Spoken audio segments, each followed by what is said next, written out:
ดเศร้าฝนตอนนี้น้องนอนหรือยัง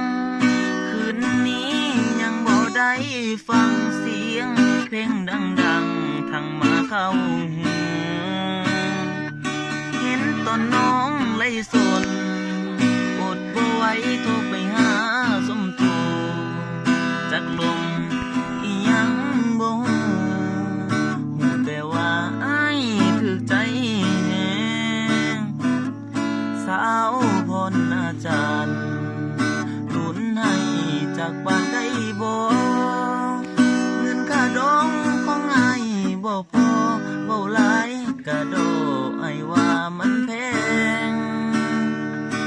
คำตั้ง10 บาทเงินอีกตั้งหากสิหาใส่แก้มแดงอ้ายก็เป็นคนขายแหงแต่หังคำแพงนั้นสุดหัวใจ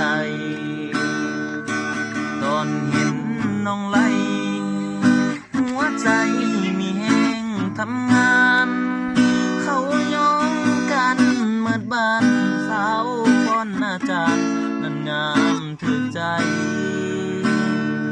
อีแม่จมสู่มืออยากได้มาเป็นลูกไผ่สิขายฮอนเอาให้ไปแต่ง3 ใบคันได้สาวพรมื้อนี้ได้ข่าวว่าน้องสาวบ่มีบาทเติมเงินสิบ่มาไล่อีกตั้งหึง3-4 มื้อครึ่งกินฮอดเด้พรอ้ายอยู่บ่ได้หากบ่เห็นน้องไล่ก่อนนอนว่าสิไปซอกซื้อบ้านก่อน